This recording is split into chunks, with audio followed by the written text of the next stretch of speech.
Prosseguindo na interpretação do Apocalipse, versículo por versículo, vamos agora ao capítulo 19, versículo 17, o ponto 1, a batalha contra Gog.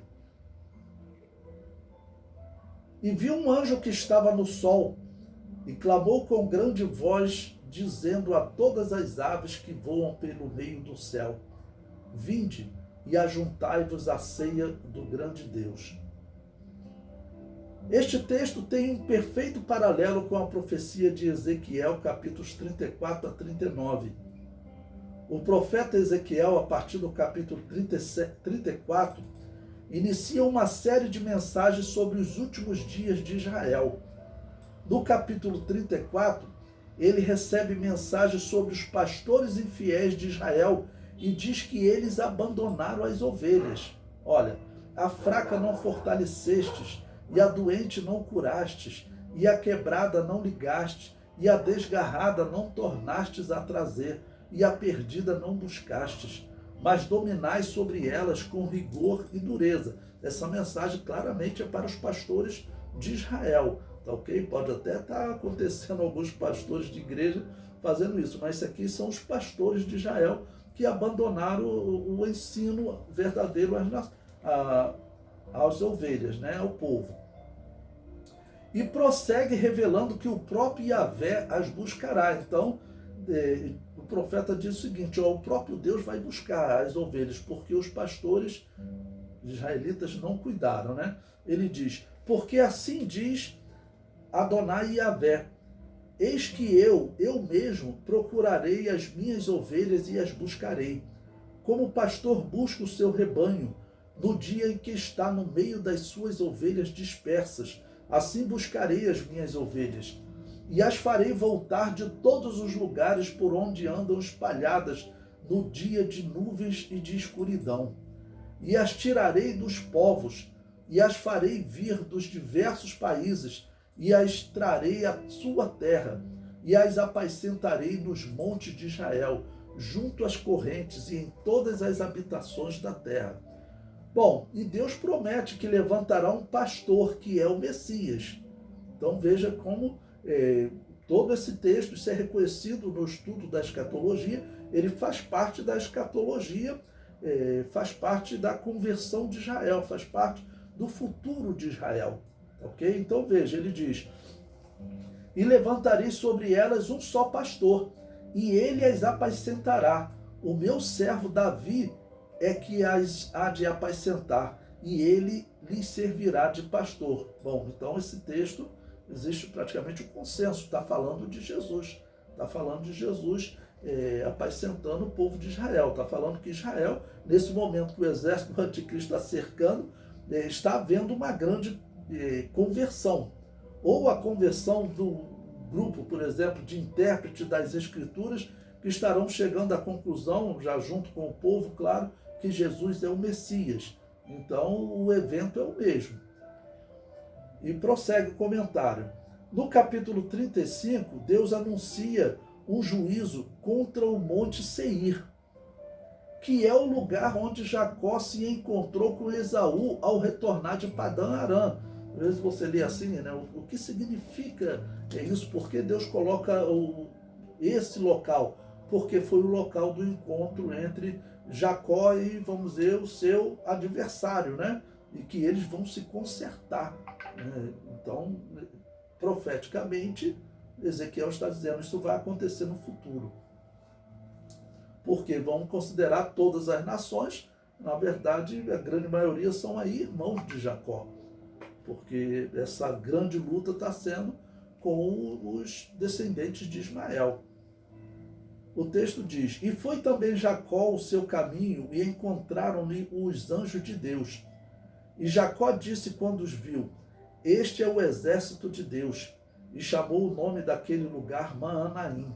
E enviou Jacó mensageiros diante da sua face a Esaú, seu irmão, a terra de Seir, território de Edom, ou seja, onde ele vai encontrar-se com Esaú. Lembre-se da história.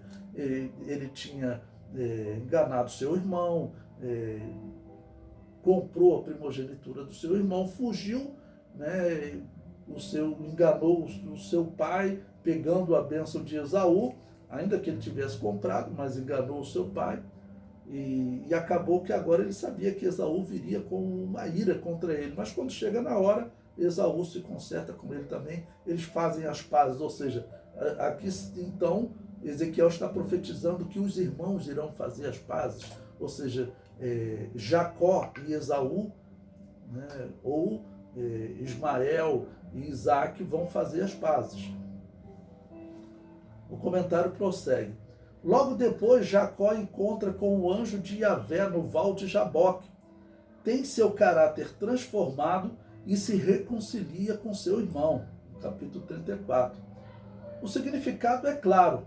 Israel se encontrará com os seus adversários, as nações, e haverá reconciliação, mas após a nação passar pelo val de Jaboque, ou seja, após ter o seu caráter transformado por Deus. E como eu disse, esse processo vem sendo trabalhado pelas duas testemunhas, depois pelos 144 mil, e certamente nesse momento final da grande tribulação, tudo que estava sendo falado pelas duas testemunhas vai estar acontecendo com Israel.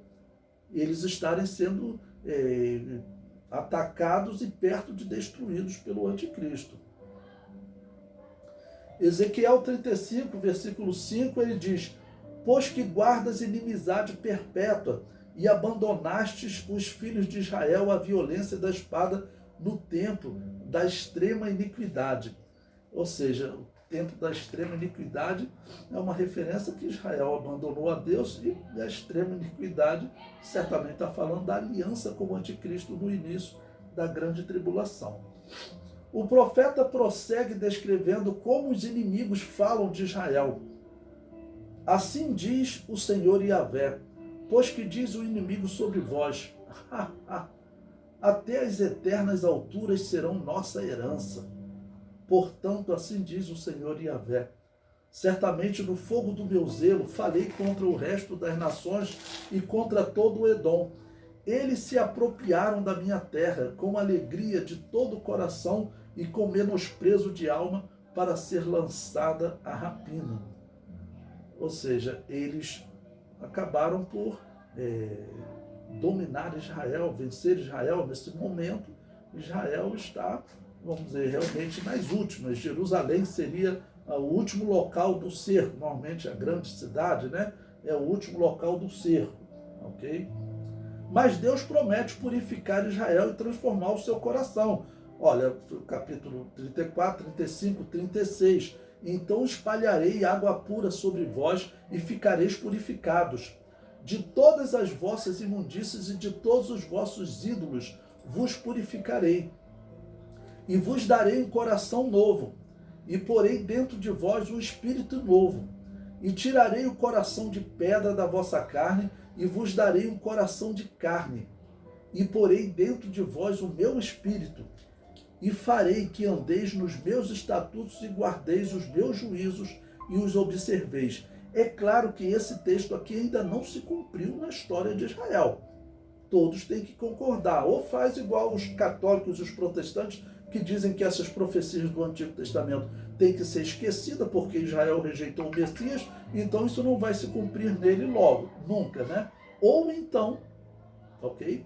Você acredita que essa profecia ainda vai se cumprir, e que é a interpretação natural, e que é a interpretação que nós chamamos de dispensacionalista na história, e nós mostramos para vocês, a igreja primitiva acreditava que Jesus vai implantar um reino físico aqui na Terra, que dure 1000 anos. A igreja primitiva acreditava nisso. A igreja católica é que desacreditou.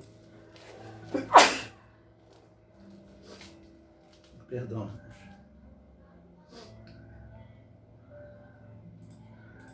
O comentário prossegue. No capítulo 37, o profeta descreve o processo de conversão de Israel, simbolizado em um vale de ossos secos, que vocês conhecem bem. Então veja a sequência.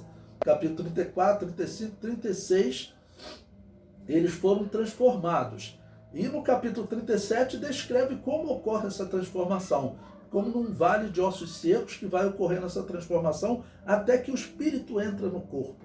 Tá bom? Ou seja, ele volta à vida. O último passo no processo, o espírito entrar no corpo, é o processo que estará ocorrendo com Israel, em especial na segunda metade da grande tribulação.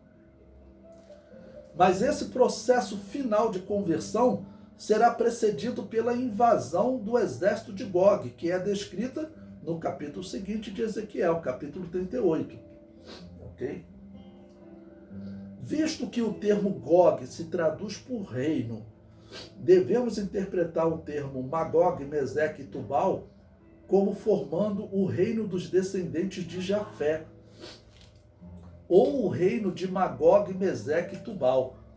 O estudo das nações após o dilúvio aponta os filhos de Jafé como habitantes da região que hoje é habitada pela Rússia, China e outros países vizinhos, como a Ucrânia, né?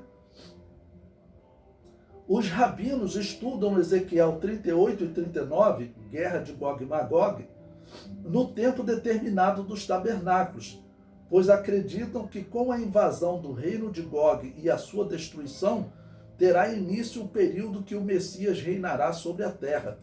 E o reino do Messias é simbolizado no tempo determinado dos tabernáculos. Interessante que nessa parte aqui, nós concordamos 100% com os rabinos, com os judeus. Ok? Nós interpretamos que o Messias virá e implantará um reino que durará 1000 anos. Ok? Os rabinos também acreditam assim, acreditam que virá um reino que durará 1000 anos. É o tempo do reino do Messias. Ok? E eles chamam isso do tempo determinado dos tabernáculos. O tempo determinado dos tabernáculos, que é o 7º tempo determinado. Mas antes do tempo determinado dos tabernáculos, tem o 6º tempo determinado, que é o Yom Kippur. Certamente é o momento que eles se encontram com Jesus, ok? E antes tem a trombeta, que é só para anunciar. Faltam 10 dias para o Yom Kippur, faltam 10 dias para o perdão, ok? Então, a diferença é como nós vemos o Messias. Nós vemos o Messias como um ser poderoso que vem do céu. Jesus Cristo falou para eles, olha, vocês verão, no caso, na passagem, na parte do sermão profético para os judeus, né, que eles verão Jesus Cristo vindo nas nuvens em grande glória. Então nós acreditamos que Jesus Cristo virá sim, o Messias virá sim. Mas eles não acreditam, claro, no Novo Testamento, não acreditam nessas palavras do Messias, interpretam o Antigo Testamento como se o Messias viesse de forma humana e até morresse e seus filhos continuassem reinando depois deles. Eles não veem o Messias como um reino, como um ser, um homem já num corpo incorruptível, num corpo eterno. Eles não veem o Messias assim. Maimônides, um dos maiores intérpretes do judaísmo, ele disse que o Messias, quando vier, vai inaugurar assim o reino milenial, o reino de paz, e diz que depois da morte dele, os seus filhos continuarão reinando no lugar dele. Ou seja, ele veio, Maimônides viveu quase 1000 anos, ele vê o Messias como um homem que vai nascer, morrer. Ele não tem a mesma visão que nós temos de um Messias glorioso, num corpo eterno. O comentário prossegue. A manifestação de Jesus para combater o anticristo na batalha do Armagedon resultará em muitas mortes. Ezequiel fala de 7 meses para enterrar os mortos. Bom, então, nesse capítulo 38 e 39, que ele está falando da guerra contra Gog, né? Essa é uma guerra contra os descendentes de Jafé. Eu mostrei para vocês os descendentes de Jafé, forma a Rússia, China, Ucrânia. Mas aqui também pode ser uma guerra doutrinária, porque entre esses descendentes de Jafé tinha um lá chamado Askenazi, filho de Gomer. É só você olhar lá em Gênesis capítulo 10, na tabela das nações. Esse Askenazi, ele habitou na região da Ucrânia, da atual Ucrânia. A história confirma isso. A história dos Askenazes. Tem livros oficiais escritos sobre isso. Eles se dizem judeus, mas a história oficial, o maior historiador dos Askenazes diz: nós não somos judeus, nós não somos nem semitas. Ou seja, nós temos ali na Ucrânia um grupo de homens que se dizem judeus, mas na verdade não são. E eles iniciaram um culto espírita chamado Hassidismo. São aqueles que ficam todo de preto lá em Israel, dizendo que o Messias está chegando, o Messias está chegando. Eles são uma corrente espírita do judaísmo. É uma corrente espírita do judaísmo, tá ok? E esses, então, podem estar também por trás desse plano de Gog. No caso deles, eles têm um monte de heresias, tá ok? Que eles vão tentar colocar no judaísmo. Entre eles, Baal Shem Tov, o fundador, dizia que Deus lhe deu a graça dele poder aprender com os espíritos do passado, e que tinha um espírito que vinha sempre ensinar a ele algumas doutrinas especiais. E aí, vocês voltem lá no vídeo, já comentei sobre esse, detalhadamente sobre esse Baal Shem Tov. Ele iniciou um espiritismo judaico, iniciou uma corrente, já existia a Cabala, dentro da Cabala ele criou esse Hassidismo. Bom, então Ezequiel 39 prossegue nessa luta contra Gog e Magog. Ele diz: e sucederá que naquele dia darei ali a Gog um lugar de sepultura em Israel, o vale dos ossos que passam ao oriente do mar. E se espantarão os que por ele passarem. E ali sepultarão Gog e toda a sua multidão. E ali chamarão o vale da multidão de Gog. E a casa de Israel os enterrará por 7 meses para purificar a terra. Então veja, aqui quando fala o vale da multidão de Gog, nós interpretamos que realmente o vale de Gog pode ser exatamente o vale de Megido. E que existe aquela interpretação que Armagedon seria vale de Megido, mas Armagedon seria monte de Megido e não vale de Megido. Eu comentei com vocês aquela possibilidade de Armagedon significar, vamos dizer, um monte da congregação. Essa é uma das possibilidades, e que também teria, vamos dizer, o Armagedon das ideias, o Armagedon doutrinário, uma luta doutrinária, que está acontecendo com esse Hassidismo. Porque o Hassidismo está implantando em Israel hoje um culto que diz que o homem pode alcançar uma elevação espiritual, uma perfeição tão grande a ponto dele ser reverenciado, adorado por outros homens. Isso aí é exatamente o que o anticristo vai pregar. Por isso nós temos que ficar atentos e sabendo que é um Ashkenazi hassidista, que ele venceu as eleições de Israel no ano passado e agora terão outras eleições, né? Que ele está fazendo alianças de todos os tipos. O comentário prossegue.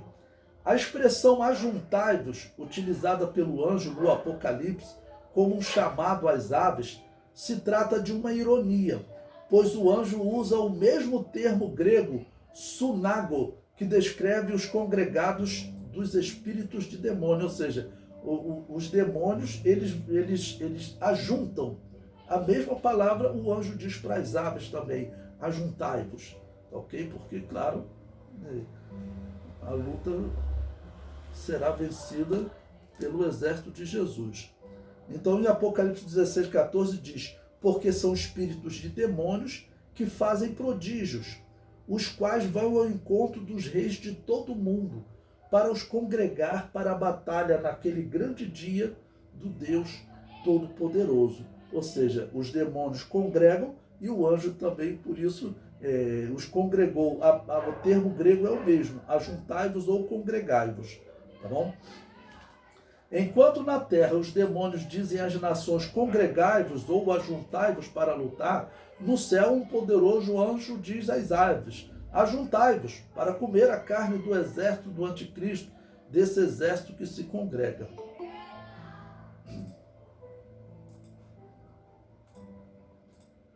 Jesus estava em um banquete com a igreja nas bodas do Cordeiro, E agora se banqueteará com Israel, enquanto as aves se banqueteiam com o derrotado exército do anticristo.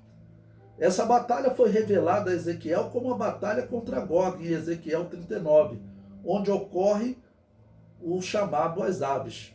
Veja, tu, pois, ó filho do homem, assim diz o Senhor Yahvé, ide, dize às aves de toda espécie e a todos os animais do campo, ajuntai-vos e vinde, vinde de toda parte para o meu sacrifício, que eu sacrifiquei por vós, sacrifício grande nos montes de Israel, e comei carne e bebei sangue. Ou seja, o mesmo chamado que ocorre em Ezequiel, ocorre em Apocalipse. Por que isso é importante? Eu estou dividindo com vocês aquelas linhas que defendem que não haverá um reino implantado aqui na terra com Israel convertido. Ok? Alguns defendem essa linha, principalmente os católicos e protestantes, tá ok? Os evangélicos, eles defendem outra linha. Eles defendem a linha que Jesus vai reinar na terra sobre Israel, ok? E essa comparação com Ezequiel 39 e Apocalipse 19 é necessário por quê?